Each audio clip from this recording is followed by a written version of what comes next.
You've probably heard the story.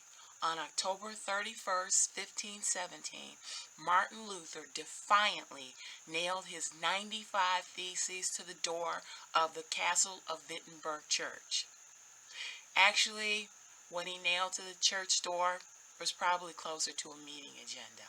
Hi, my name is Gail Neal, and this is Jesus Stories, where we find out about church history and about heroes of the faith.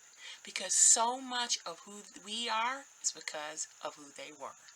If you remember from last week's video, Martin Luther was a biblical studies professor. He could read and write in Latin as well as German. Martin Luther was super literate at a time when most people didn't read at all. Luther saw differences between what the church taught and between the Bible that he studied every day. You may have heard that Luther had a huge problem with indulgences. But what were they? Well, indulgences, the church taught, were a way to reduce the length of punishment for earthly sins and a way to get into heaven faster. Pope Urban II first offered indulgences in 1095 for people who participated in the Crusades. The problem is, once the Crusades were over, indulgences were purchased rather than earned. When the coin in the coffer clings, a soul from purgatory springs. In 1517, indulgences were used as a fundraiser to raise money for the renovation of St. Peter's Basilica, and Luther had had enough. He nailed his 95 Theses to the door of the Wittenberg Castle church.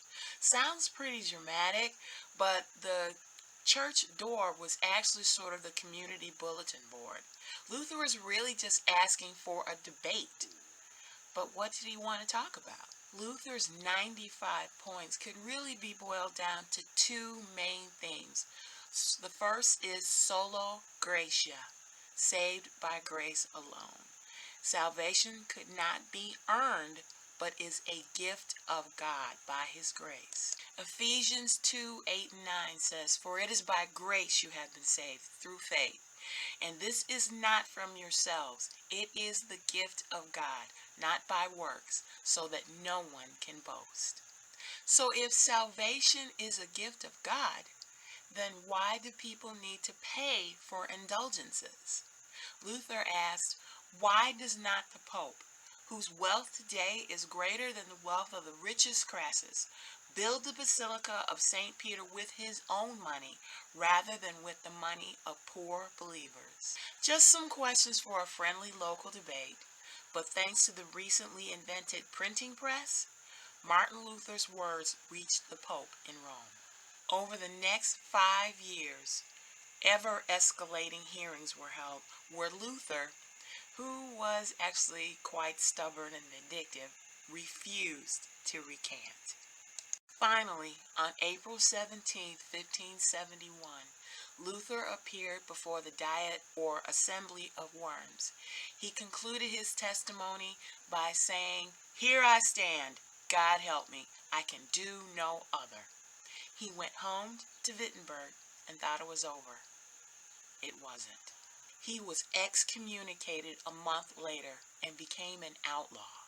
Luther hid out in Eisenach, and since he had a little time on his hand, he began work on the next main theme of his 95 Theses, sola scriptura, by the Bible alone. And what happened next would change Christianity forever. Thanks again for watching Jesus Stories. This channel is all about church history and about heroes of the faith. Please do share this video with people you think would appreciate this content. And please let me know in the comments below what things you'd like to hear me talk about. Thanks so much. You have a great week. Bye-bye.